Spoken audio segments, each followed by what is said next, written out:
महाराष्ट्राचे आराध्य दैवत छत्रपती शिवाजी महाराजांना वंदन. भारतरत्न डॉक्टर बाबासाहेब आंबेडकर यांना वंदन. आणि विधानसभेच्या अध्यक्षपदी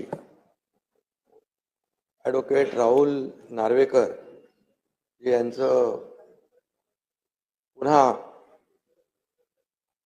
बिनविरोध निवड झाल्याबद्दल मी त्यांचं मनपूर्वक अभिनंदन करतो.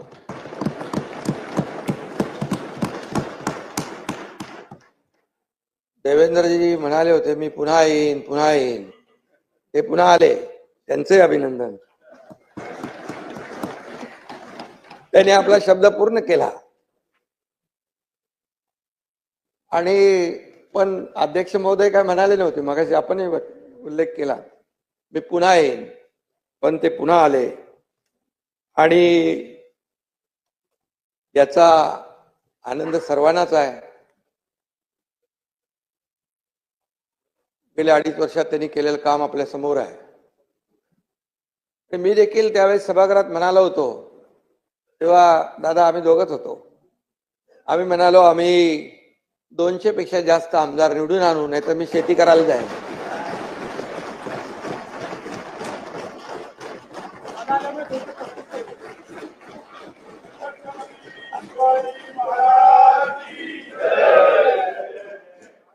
आणि तोही शब्द आम्ही पूर्ण केला. आणि त्यानंतर दादा आले, त्यामुळे त्याच्यामध्ये बोनस आलाय.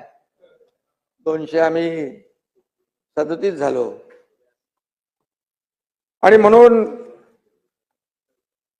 खऱ्या अर्थाने शेवटी हे जनता जनार्दनावर असतं. लोकशाहीमध्ये आपण महायुतीला प्रचंड महाराष्ट्रातल्या जनतेने यश दिलं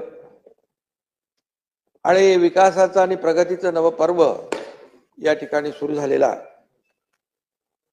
गेल्या वेळी बघितलं सभागृहामध्ये जसं विरोधी पक्ष चांगल्या कामाला मला सपोर्ट, जिथे काही सरकार चुकेल तिथे कान धरण्याचा अधिकार, परंतु ते सगळंच काही अस्तित्वहीन होतं. आणि यावेळेस तर विरोधी पक्ष नेत्यापदापर्यंत म्हणजे संख्या लागते ना, विरोधी बाकावाची संख्या चिंताजनक आहे. असं व्हायला नको होतं.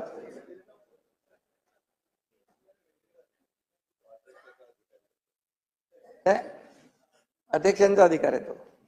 अध्यक्ष त्याच्यावर अभ्यास करतील.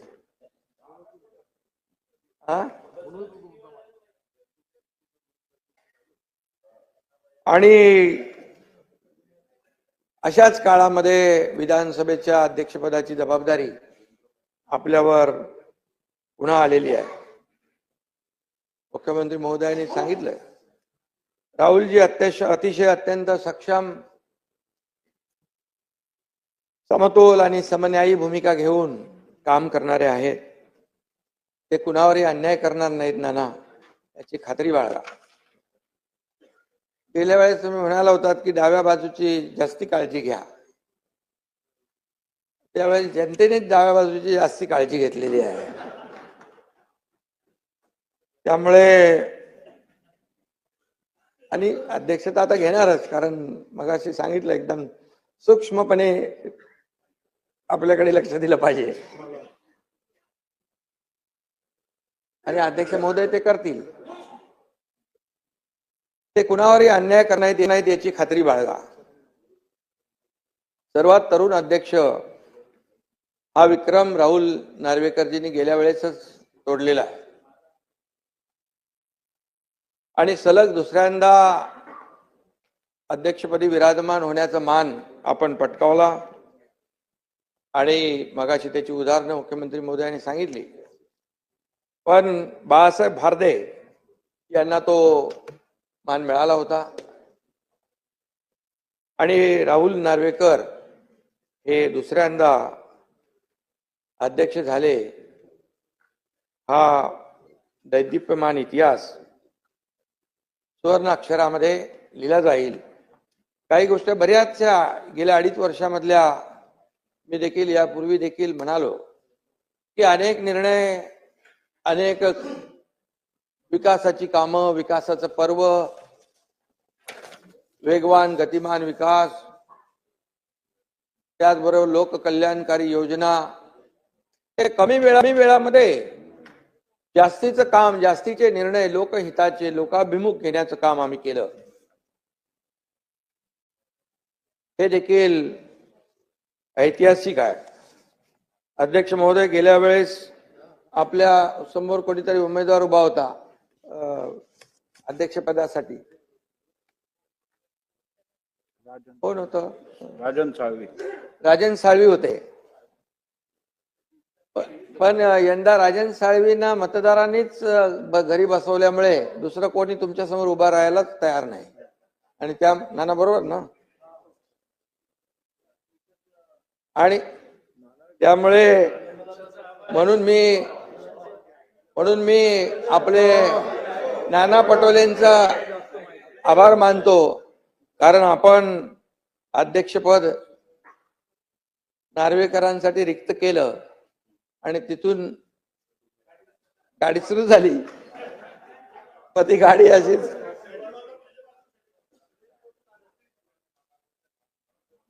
आणि याचं क्रेडिट तुम्हालाच आहे. किती काय नाही म्हटलं तरी तुम्हाला क्रेडिट आहे. आणि खरं मानणारे आम्ही लोक आहोत. बाळासाहेबांची शिकवण आहे आणि त्यामुळे नाना आमचे खरे मित्र आहेत. मीडियासमोर काय बोलत असतील ते ठीक आहे, ते जाऊ द्या. पण नाना म्हणत असले तरी त्यांचं आमचं प्रेम आहे. अरे सुरुवात कुठून झाली ते सांगायला नको. सुरुवात नाना करते प्यार तुम्ही से कर बैठे.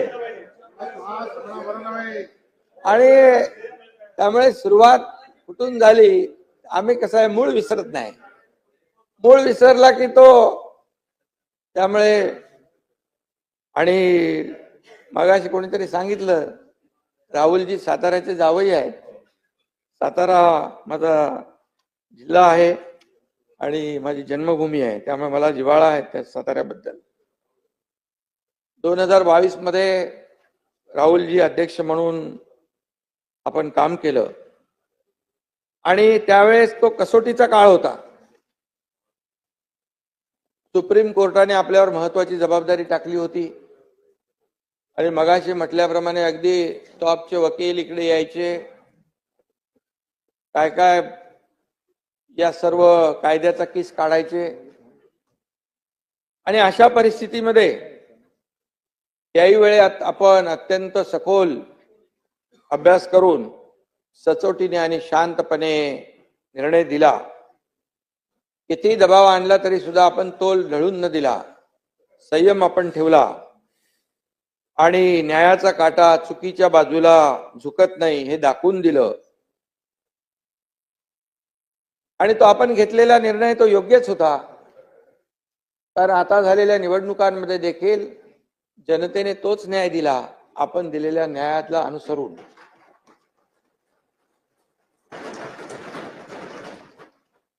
आणि हे निवडणूक निकालामध्ये स्पष्ट झालंय. शिवसेना कुणाची, त्याच्यावर आरोप प्रत्यारोप मला आठवत आहे. 2.5 वर्ष एकही दिवस असा नव्हता की सातत्याने पायरीवर बसून आरोपाच्या फैरी झडायच्या, कामकाजामध्ये सहभाग नाही आणि फक्त आरोप आणि आरोप, असा एकही दिवस गेला नाही.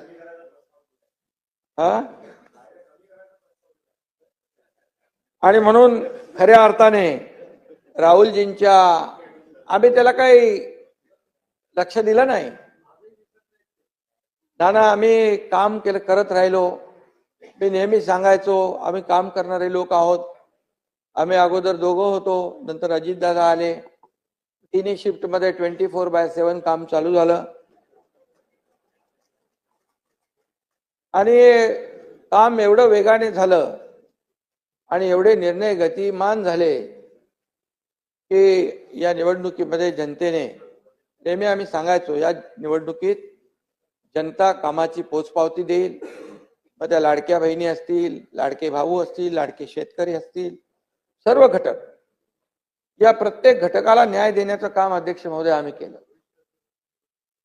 आणि आपण देखील रामशास्त्री प्रभूने बाण्याचा विजय आहे असं, म्हणजे आपण देखील अगदी रामशास्त्री प्रभूने यांच्या प्रमाणे काम केलं आणि त्यावेळेस आपण निर्णय दिला. आणि काही लोकांनी तर, वकील तर आले, पण काही लोकांनी एवढे आरोप केले आपल्यावर, काही त्यातले प्रवक्ते होते, काही विश्व प्रवक्ते होते, काही कुठले कुठले होते, काही भोंगे होते, सगळे. आणि तरी सुद्धा आपण संयम ठेवला, आपण कोणाला घाबरला नाहीत. म्हणून मी एकच सांगतो, कर नाही त्याला डर, त्याला नाही डर, कर नाही त्याला नाही डर, उसका नाम राहुल नार्वेकर.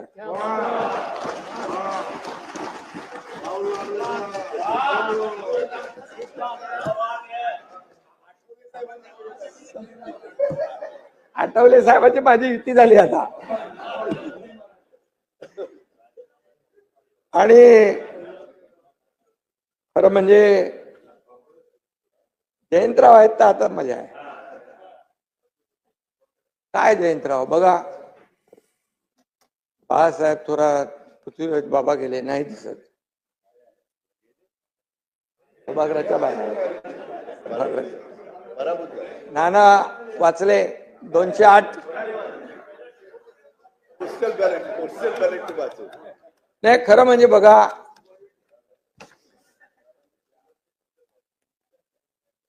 आता ईव्हीएम घोटाळा असता तर तुम्ही इथं नसताना. तुम्ही एकदा ईव्हीएम वर आरोप केले, शपथ घेणार नाही. अरे बाबा तुम्ही काय करता, तुमच्याबद्दल चांगलं बोलतोय.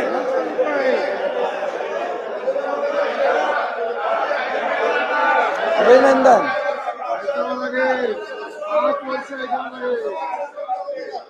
तुम्ही भाषण करताना कधी आम्ही थांबवलं का नाना?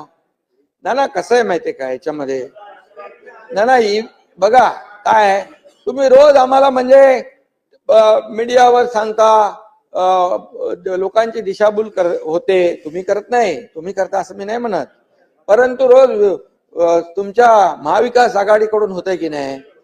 आता बघा म्हणाले काल 79 लाख मतं मिळाली शिवसेनेला, त्यांचे आले 57 आमदार, आणि काँग्रेसला मिळाली 80,000, 80 लाख, त्यांना मिळाले 16.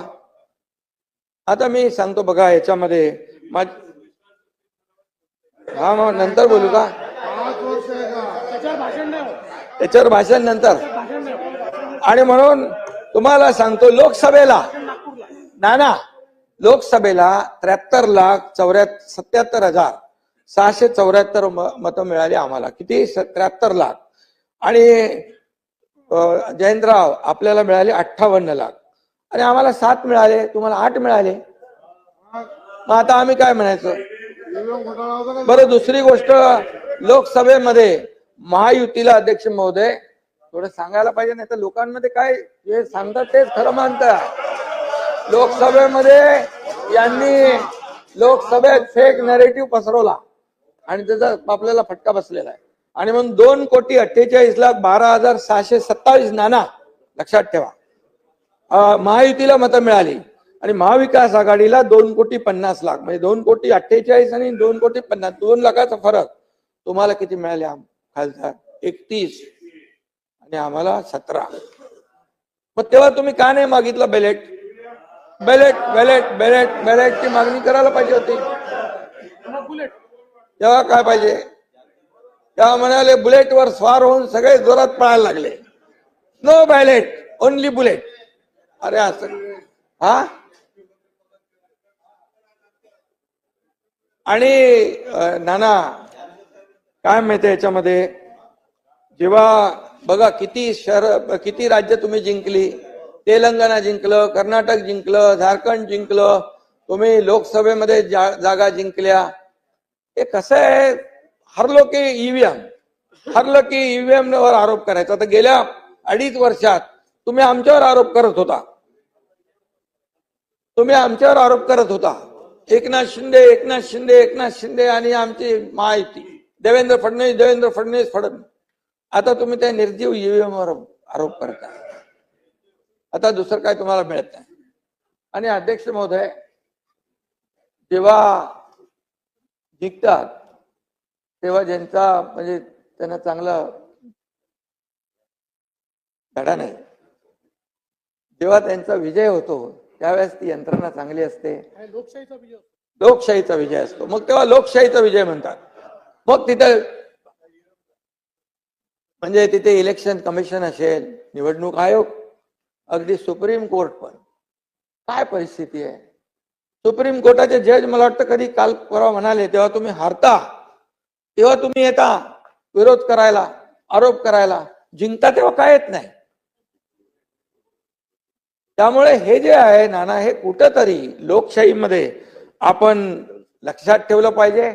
आणि आम्हाला म्हणाले काँग्रेसच्या जागा आल्या. आता काँग्रेसने 105 जागा लढवल्या अध्यक्ष महोदय, आम्ही 80 लढवल्या. आता मतं तर त्यांना जास्ती मिळणार. पण एका मतदारसंघामध्ये जितेंद्र आव्हाड तुम्हाला 1 लाखाच्या जास्ती मताधिक्य मिळालं ना. बरं, 96,000. आता मला 1.25 लाखाचं मताधिक्य मिळालं. प्रताप सरनाईकांना पण लाखाच्या वरती मिळालं. आता बघा, ह्या प्रत्येक विधानसभेच्या मतदारसंघामध्ये वेगवेगळं मार्जिन आहे. कोण 1000 मतांनी निवडून येतो, कोण 1 लाखांनी येतो निवडून. तुम्ही याचं कसं 208 नी येतो, 208 नी येतो, 208.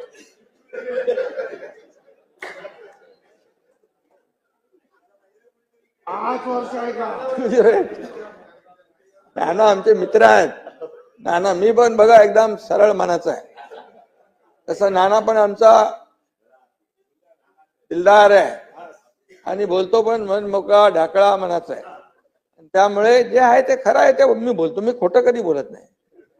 मी कधीच माझ्या आयुष्यामध्ये कधी कुणावरही खालच्या पातळीवर जाऊन आरोप केला नाही. हे काय, हे आपलं वस्तुस्थिती आहे की लोकांमध्ये गेली पाहिजे, जनतेमध्ये गेली पाहिजे. की तुम्ही जे काय सांगता की याचा आता कुठं तिकडे मार्कडवाडीला तुमची सगळी गेलेली आहे. मार्कडवाडी होय, मार्कडवाडी. आता मला कोणीतरी सांगितलं मार्कडवाडीतले बाहेरचे लोक कोणी येऊ नका, मार्कडवाडीवाल्यांनी सांगितलं, आम्ही आमचं बघतो असं तिकडे कोणीतरी आता तिथले गावकऱ्यांनी सांगितलंय. तर मार्कडवाडीत जाऊ नका, आता उगाच तिकडे ते कार्यक्रम होईल. आणि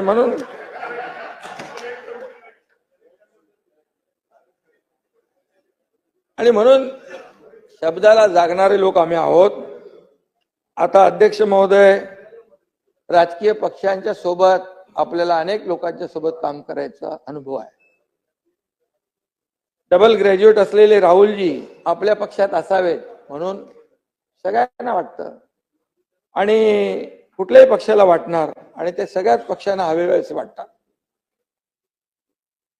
पण आता पक्षीय राजकारण मागे टाकून न्यायसनावर आपण पोचलेला आहात. ही मानाची खुर्ची आहे आणि तुमच्या विद्वत्तेमुळे आणि निस्पृह वागण्यामुळे मला तेव्हा केस चालली होती तेव्हा टेन्शन यायचं. तो बोले काय होणार, पण आपण मेरिटमध्येच होतो. लोकशाहीमध्ये बहुमताला महत्व असतं. मी नेहमी सांगायचो मेरिटवर निकाल येईल आणि आम्हाला त्याचं भय नाही. आणि म्हणून लोकशाहीमध्ये मेरिटवर आपण निकाल दिला. सुप्रीम कोर्टाने आपल्यावर जबाबदारी दिल्यानंतर आणि आपण खऱ्या अर्थाने तो निकाल दिला. मगाशी मी म्हटलो त्याच्याबद्दल. तो निकाल जनतेच्या मनातला निकाल होता आणि जनतेच्या दरबारात आम्ही गेलो, तिकडे देखील आम्हाला न्याय मिळाला. आता काही लोक म्हणतात काय दिशा आहे का, हेतू आहे का. आता जनतेने दशा दुर्दशा केल्यानंतर आता दिशा पाहून काय फायदा. जनतेने दशा दुर्दशा केली, आता दिशा पाहून काय फायदा. ही वेळ तुम्हाला नाही ना, तुम्हाला नाही, जे काही तुमच्यातले मित्र पक्ष आहेत. आता मला वाटतं काही लोकांनी बहिष्कार टाकलेला दिसतो इकडे. हे कोण नाही दिसत ना इकडे. आणि खरं म्हणजे अध्यक्ष पदाचा एक गरिमा आहे. एक अध्यक्षपद हे सार्व म्हणजे सगळ्यात आपल्या या सभागृहाला एक आदर्श असं हे अध्यक्षपद आहे. आणि अशा वेळेस हा ठीक आहे, जनतेने तर सगळ्यांनीच या आपल्या आजच्या नियुक्तीचं स्वागत केलं पाहिजे आणि खऱ्या अर्थाने लोकभावनेची कदर केली पाहिजे. आणि म्हणून लोकभावनेची दिशा लोकांना वेळेच कळली असती, वारं कळलं असतं तर त्यांची ही दशा झाली नसती, असंही मी या ठिकाणी सांगू इच्छितो. गेल्या आपल्याला देखील राजकीय वारसा लाभलाय, त्याला अधिक आपण संपन्न केलं. त्यांच्या अनुभवाचा आणि मार्गदर्शनाचा देखील सरकारला लाभ झालेला आहे. या राज्याला मोठा फायदा आता होईल. 2.5 वर्ष नक्कीच आपल्या कामकाजाचं कौतुक करावं तेवढं थोडं आहे. आणि म्हणून आपण सत्ताधारी आणि विरोधी पक्ष दोघांनाही समान न्याय व तत्वाने वागणूक दिली, त्याबद्दल देखील आपल्याला मी मनापासून अभिनंदन करतो आपलं. नाना यापुढे देखील आपल्याला देखील समान न्याय समान वागणूक आमचे अध्यक्ष महोदय देतील असा विश्वास बाळगा आपण. खरं म्हणजे महाराष्ट्र हे न्यायाचं राज्य आहे, शिवछत्रपतींची भूमी आहे. ही रामशास्त्री प्रभूंनी यांची कर्मभूमी आणि जन्मभूमी आहे. ही छत्रपती शाहू महात्मा ज्योतिबा फुले यांची भूमी आहे. परमपूज्य महामानव डॉक्टर बाबासाहेब आंबेडकरांची भूमी आहे. आणि म्हणून बाबासाहेबांनी दिलेल्या संविधानाचं प्राणपणाने रक्षण करणं ही आपल्या सर्वांची जबाबदारी आहे. आणि म्हणून ही याच्यामध्ये कुठलाही विसर पडता कामा नये, कधीच पडणार नाही. कारण मी आपल्याला आठवण करून देतो, संविधान संविधान म्हणून बोलणारे, संविधान बचाव संविधान बदलणार म्हणणारे आणि लोकांमध्ये भ्रम पसरवणारे संविधान तर कधी बदलूच शकत नाही. हे बाबासाहेबांचं संविधान आहे. बाबासाहेबांच्या संविधानामुळे आज देशाचा कारभार चालतोय, राज्याचा कारभार चालतोय. आज बाबासाहेबांच्या संविधानामुळे एक सर्वसामान्य कुटुंबातला व्यक्ती देशाचे प्रधानमंत्री होतात, सर्वसामान्य व्यक्ती इथे मुख्यमंत्री उपमुख्यमंत्री होतात. हे बाबासाहेबांच्या संविधानामुळे आहे, त्यांच्या घटनेमुळे आहे. आणि म्हणून बाबासाहेबांचं संविधान, जब तक सूरज चांद रहेगा बाबा साहेब का संविधान बना रहेगा.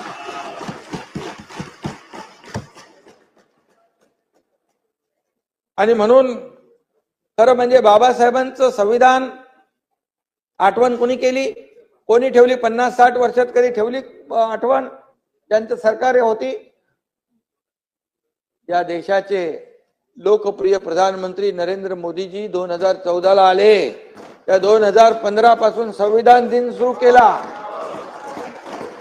संविधान दिन पहिल्यांदा सुरू झाला. मग संविधान बचाव, अरे बाबा काँग्रेसवाल्यांनी बाबासाहेबांना दोनदा पराभूत केलं, दोनदा.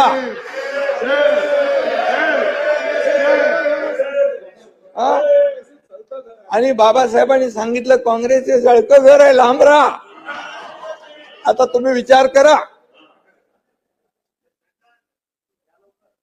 बाबासाहेबांचं म्हणण्याचं. आणि म्हणून मी एवढंच सांगतो, आता आपण तालुका निहाय, किरण जिजूजी त्या दिवशी भेटले होते मला, ते म्हणाले जिल्हा निहाय तालुका निहाय संविधान मंदिर आपण बांधतोय, बाबासाहेबांचा सन्मान करतोय.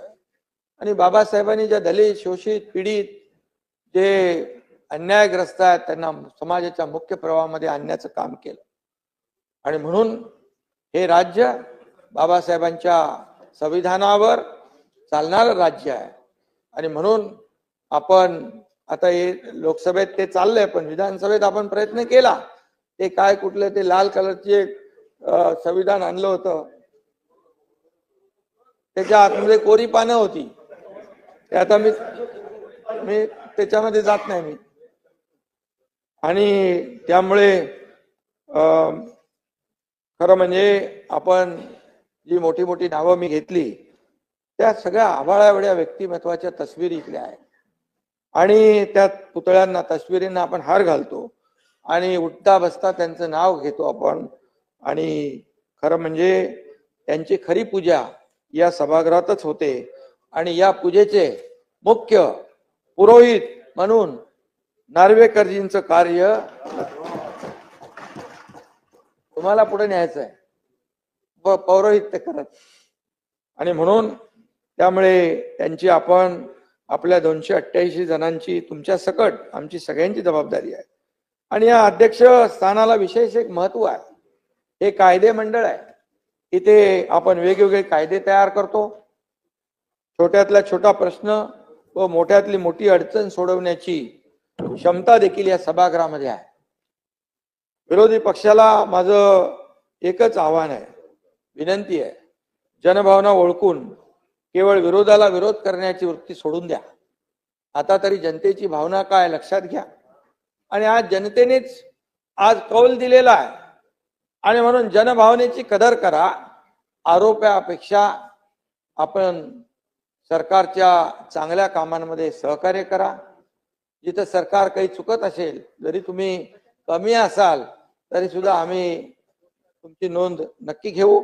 आणि जिथे सरकार लोकभावनेच्या बाबतीत, जनतेच्या विकासाच्या बाबतीमध्ये कुठेही त्रुटी राहील तर नक्की आपण आपल्याला विचारू शकता, आपल्या सूचना करू शकता. एवढ्या मोठ्या भावनेने आम्ही काम करणार आहोत. आणि म्हणून महाराष्ट्राला विकासाच्या नव्या आपल्याला महामार्गावर नेण्यासाठी आपण सगळे मिळून या ठिकाणी सज्ज होऊया. अध्यक्ष महोदय, विधानसभेत अनेक ज्येष्ठ सदस्यांसह अनेक लोक निवडून आलेले आहेत. नवीन तरुण आपले आमदार निवडून आले. काही जुने आहेत, कोणी चौकार मारलाय, कोणी षटकार मारलाय आणि कोणी आणखी त्याच्यापेक्षा जास्त निवडून आलेले आहेत. 7 वेळा निवडून आले. आणि कालिदास किती वेळा आले? 9 वेळा. हा, म्हणून तुम्ही आता आज स्पीकर म्हणून होते. तुमची सिनियरिटी लक्षात घेऊन तुम्ही गेल्या वेळेस होतात, यावेळेसही होता. पण नाही, असं नका करू. परमनंट नका, परमनंट प्रोटेम. आणि म्हणून मी आपल्याला अध्यक्ष महोदय, आपल्या मार्गदर्शनाखाली या सर्व तरुणांना खूप काही शिकता येईल. आणि म्हणून आपल्याला मी मनापासून पुन्हा एकदा शुभेच्छा देतो. या ठिकाणी हे सभागृह तुमच्याकडे एका वेगळ्या अपेक्षेने पाहते. जनतेचा आवाज इथं घुमला पाहिजे, समस्यांची तड लागली पाहिजे, अन्यायाला थारा इथं असता कामा नये. कारण या सभागृहाचा एक वेगळा डेकोरम आहे, या सभागृहाची एक वेगळी गरिमा आहे, त्या सगळ्या सभागृहाचं एक वेगळं पावित्र्य आहे. आणि त्यामुळे हे पावित्र्य राखण्याचं काम आपल्याला सगळ्यांना मिळून करायचं आहे. आणि जास्तीत जास्त लोकहिताचे प्रश्न या ठिकाणी मांडले जातील अशा प्रकारची प्रत्येकाची भावना आहे. माझी तीच भावना आहे. आणि म्हणून विरोधी पक्षाने देखील याचं भान ठेवलं पाहिजे. आणि म्हणून आपण कायदे तज्ञ आहात, मगाशी सांगितलं देवेंद्रजींनी. आपल्या ज्ञानाचा उपयोग राज्यातील शेतकरी, कष्टकरी, कामगार, महिला भगिनी या सर्वांच्या समस्या सोडवण्यासाठी नक्की होईल. आणि मी हेही म्हणेन, तुम्ही म्हणजे जास्ती अतिशयोक्ती नाही, परंतु तुम्ही या सभागृहाचा कोहिनूर आहात. आणि म्हणून मी अरे झाकलं नाही, वरती बसलेले आहेत, चमक थांबणार नाही. आणि म्हणून हा लौकिक कायम राहील अशा प्रकारचं तुमच्याकडून काम होत राहील. आणि मी एवढंच सांगतो की कोणी असो, सत्ताधीश असो वा विरोधी पक्ष, योग्य न्याय देतील विधानसभा अध्यक्ष. आणि म्हणून नानाजी,